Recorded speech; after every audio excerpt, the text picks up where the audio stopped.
अस्सलाम वालेकुम dear students. I hope कि आप सबके सब खैर खैरियत से होंगे। आज हम लोग स्टडी करेंगे आज जो हम लोगों ने कार्बोहाइड्रेट्स का स्टार्ट किया हुआ है चैप्टर, ठीक है, बायोकेमिस्ट्री का। ठीक है, अगर आप लोगों ने वो फर्स्ट लेक्चर नहीं लिया तो उसका लिंक मैं इसके डिस्क्रिप्शन बॉक्स में डाल दूंगी, आप लोग वहाँ से ले सकते हो, ठीक है, देख सकते हो। आज हम लोग स्टडी करेंगे चेन और cyclic structure of the carbohydrates. ठीक है, इनके चेन स्ट्रक्चर और साइक्लिक स्ट्रक्चर में क्या डिफरेंस होता है। अच्छा जी, कार्बोहाइड्रेट्स के बारे में आप लोग कहते हैं carbohydrates are both in cyclic form and in chain form. Cyclic form में भी होता है लाइक दिस वन, ठीक है, ये साइक्लिक फॉर्म है और ये आपके पास चेन फॉर्म है। ठीक हो गया। And they both form are in equilibrium, और ये दोनों शक्लें जो है ना ये इक्विलिब्रियम स्टेट में होती हैं, यानी कि ये चेंज हो सकती हैं। स्टेट चेंज जो है वो साइक्लिक कार्बोहाइड्रेट्स में चेंज हो सकती है, ठीक है, ये इक्विलिब्रियम पर होती हैं। अच्छा जी, ये चीज़ हम लोगों ने पहले से पढ़ ली थी। अच्छा, अब ये इसको एक दफ़ा हम लोग देख लें कि हम लोगों ने कहा था कि कार्बोहाइड्रेट्स जो हैं वो या तो एल्डोसिस होते हैं या फिर कीटोसिस होते हैं। ठीक है, एल्डोसिस थे या फिर कीटोसिस थे।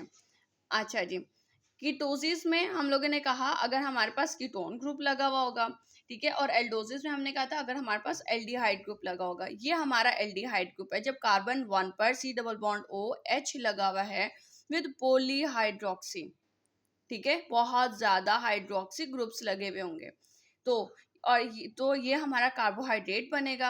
और इसके साथ कार्बन 1 पर एल्डिहाइड ग्रुप है तो ये एल्डोसिस है। ठीक है, और ये एग्जाम्पल किसके, ग्लूकोज की। ठीक हो गया। यही चीज अगर हमारे पास ये एल्डिहाइड ग्रुप नहीं होता, कीटो ग्रुप होता, कार्बन नंबर 2 पे लगा हुआ होता, तो ये इस तरह से कार्बन नंबर 2 पे 1 2 3 4 5 6, ये कार्बन नंबर 2 पर लगा हुआ है। ठीक है, और ये स्ट्रक्चर किसका बना हुआ है, ये बना हुआ है फ्रुक्टोज का। ठीक हो गया।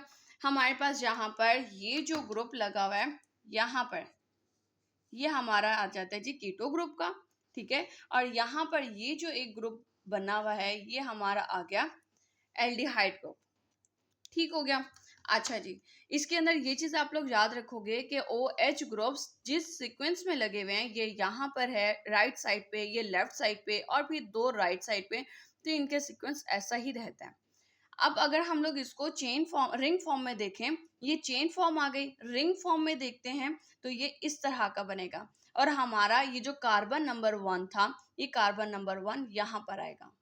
ठीक है, अब यहाँ पर ये जो आप लोगों का मेंशन हुआ है इस तरह से, ये जो हर कॉर्नर है ना, हर कॉर्नर के ऊपर एक कार्बन है। ठीक है, ये कार्बन यहाँ पर भी और यहाँ पर भी, और ये हमारा कार्बन नंबर 1 है, दिस वन। ठीक है, और इसके साथ लगा हुआ ये ऑक्सीजन है। ठीक हो गया। अब इस कार्बन के साथ आप लोग कहते हो एक हाइड्रोजन, ये वाला। ठीक है, और इसके साथ एक और OH ग्रुप इसके साथ लगेगा। ठीक है, फिर कार्बन नंबर 2 इसके साथ आप लोग कहते हो OH और ये H, then H OH OH और ये हाइड्रोजन, और यहाँ पर H और ये CH2OH। ठीक हो गया, कार्बन नंबर 1 2 3 4 5 और ये 6। ठीक हो गया। अच्छा जी, ये हमारे पास आ गया जी रिंग फॉर्म। अच्छा जी, अब अगर हम लोग इसकी अक्रेंस देखते हैं कि ये हमारे वर्ल्ड में कितना, ये इसकी ये रैंकिंग में किस में आता है, कि यानी कि आप लोग कहते हो कि कितनी मिकदार में ये पाया जाने वाला कंपाउंड है, तो आप लोग कहते हो कि second most occurring substance in nature, यानी कि कुदरत में पाए जाने वाला दूसरा सबसे ज़्यादा पाए जाने वाला दूसरे नंबर पे आने वाला कंपाउंड है ये। ठीक है, इन नेचर कुदरत में आफ्टर वाटर, पानी के बाद। और इसके साथ आप लोग कहते हैं the surprising quantity of carbohydrates, और जो हैरान कुन कर देने वाली जो मिकदार है ना कार्बोहाइड्रेट्स की, उसका हम लोग अंदाज़ा कैसे लगा सकते हैं, can be known by considering the point, इस पॉइंट को नोट करते हुए कि the cell wall of all plants made up of cellulose. और हाँ, कि इस चीज़ से हम अंदाज़ा लगा सकते हैं कि हमारे पौधे के जितने भी मेन सेल्स हैं उनकी जो सेल वॉल है वो सेलुलोज की बनी हुई है। ठीक है, यानी कि आपके पौधे का 50 to 80% of dry weight of plant is due to the cellulose.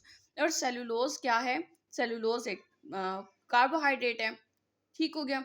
यानी कि आपके तमाम तर पौधों के सेल्स की सेल वॉल जो है वो एक कार्बोहाइड्रेट की बनी हुई है। और इसके अलावा भी आप लोगों के पास बहुत सारी और चीज़ें आती हैं जहाँ से आप लोग कार्बोहाइड्रेट्स ले सकते हो। तो इस चीज़ का आप लोग अंदाज़ा लगा सकते हो कि पानी के बाद सबसे ज़्यादा पाए जाने वाला जो कंपाउंड है वो कार्बोहाइड्रेट है। ठीक है। नेचुरल प्रोडक्शन ऑफ कार्बोहाइड्रेट्स यानी कि कुदरती तौर पे कार्बोहाइड्रेट कैसे बनती है। आप लोग कहते हो तो carbohydrates are prepared by the plants. पौधे जो हैं वो कार्बोहाइड्रेट्स पैदा करते हैं by the process of photosynthesis, photosynthesis के अमल के जरिए। फोटोसिंथेसिस में कैसे क्या होता है? Photosynthesis involves the following reaction. उसके अंदर होता क्या है कि वो लोग लाइट एनर्जी इस्तेमाल करते हैं पौधे, ठीक है, और उसको कन्वर्ट कर देते हैं केमिकल एनर्जी में। केमिकल एनर्जी क्या? ग्लूकोज में, ठीक है, ग्लूकोज के अंदर तब्दील कर देते हैं क्या। और लाइट एनर्जी क्या है इनके पास, पौधों के पास? सनलाइट। जो सूरज से वो लाइट हासिल करते हैं उसको वो तब्दील कर देते हैं इनटू केमिकल एनर्जी में। ठीक हो गया।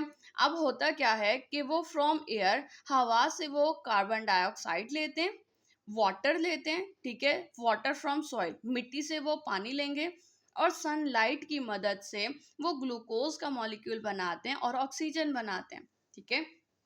ऑक्सीजन ये हमें वापस कर देते हैं, ठीक है, ऑक्सीजन हमें दे देते हैं। यानी कि हमारी फिजा में से कार्बोहाइड्रेट्स को लेकर, यानी कि गंदी जो गैसेस हैं, कार्बोहाइड्रेट्स हैं, उनको लेकर और हमें ये एक फ्रेश ऑक्सीजन प्रोवाइड करते हैं। ठीक है। और इसके साथ ग्लूकोज कंपाउंड पैदा करते हैं। ठीक हो गया।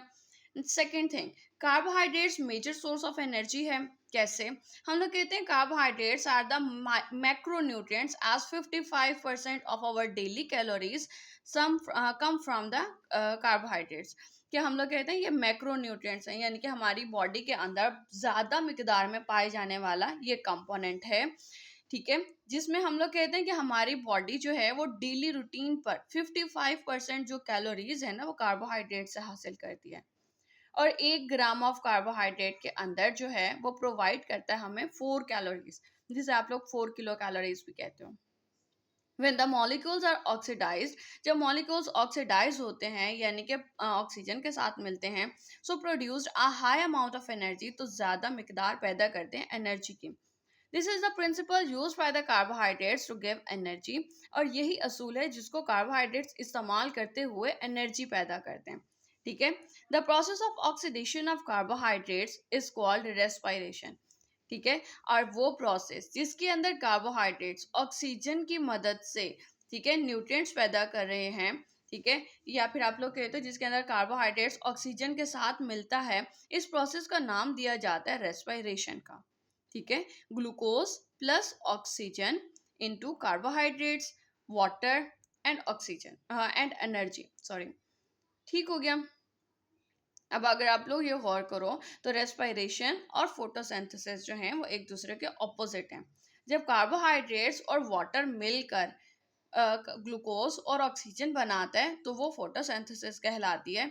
और जब यही ग्लूकोज ऑक्सीजन के साथ मिलकर वाटर, कार्बोहाइड्रेट और एनर्जी पैदा करती है तो ये रेस्पायरेशन कहलाता है।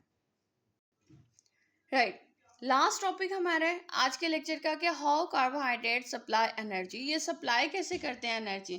तो आप लोग कहते हो ये जो सिंपल शुगर्स है ना, ये एब्जॉर्ब हो जाते हैं हमारी छोटी आंतों में, ठीक है, directly by the small intestine into the blood stream. ठीक है। खून की जो नदी है ना, एक यानी कि जो हमारे ब्लड जो है उसके अंदर शामिल कर देते हैं हमारे स्मॉल इंटेस्टाइन, ठीक है, कार्बोहाइड्रेट्स को। लेकिन सिंपल शुगर्स को करता है क्योंकि हम लोग क्योंकि क्या होता है कि जो डाइसेक्राइड्स और पॉलीसेक्राइड्स है ना, ये डायरेक्टली अब्जॉर्ब नहीं होते हमारे ब्लड के अंदर। ये पहले कन्वर्ट होते हैं मोनोसेक्राइड्स में और फिर ग्लूकोज की सूरत में हमारे ब्लड में जाते हैं। और जब कभी इन्होंने स्टोर होना होता है तो ये ग्लाइकोजन फॉर्म में हमारे मसल्स के अंदर जो है वो स्टोर हो जाते हैं। ठीक है। तभी अगर अब हम लोग बाहर से कुछ भी इनटेक कर रहे हैं, ठीक है, कुछ खा रहे हैं, कार्बोहाइड्रेट्स ले रहे हैं, तो वो जाके सीधा हमारे अगर हमने पॉलीसेकेराइड खाया है, जैसे हम लोग रोटी लेते हैं, ठीक है, उसके अंदर स्टार्च मौजूद है, पॉलीसेकेराइड है। आप लोग अब ऐसा तो नहीं होगा ना कि स्टार्च जाके बॉडी के अंदर वो रोटी जो है वो जगह जगह पे जाके जी लग जाएगी, इस तरह से नहीं होता। हमारे बॉडी के अंदर जो है वो स्टार्च छोटे छोटे टुकड़ों में टूट जाएगा। ठीक है। वो पॉलीसेकेराइड है, पोली जो है वो ओलिगो में चेंज होगा, ठीक है। ओलिगो जो है वो डाई के अंदर चेंज होगा, डाई जो है मोनो के अंदर तब्दील होकर, ठीक है, मोनो के अंदर तब्दील होकर ये क्या करता है, यानी कि ग्लूकोज फॉर्म में आ जाएगा और फिर ये हमारे ब्लड के अंदर जाके एब्जॉर्ब होगा, और जो चीज़ मीन जब जब ये ज़रूरत से ज़्यादा होगी तो वो मसल्स में जाके स्टोर हो जाएगी in the form of glycogen. ठीक हो गया। अच्छा जी, this bond breaking also provides energy, और ये जो बॉन्ड ब्रेकिंग हो रही होती है ना कि पोली से ओलिगो, ओलिगो से डाई, डाई से मोनो, ये जो बॉन्ड टूट रहे हैं ना, ये भी हमें एनर्जी प्रोवाइड करते हैं। Then the monosaccharides are absorbed by the blood, और फिर बाद में मोनोसेक्राइड जो है वो उसको ब्लड एब्जॉर्ब कर लेते हैं, राइट। आई होप कि आप लोगों को आज का लेक्चर समझ में आ गया होगा।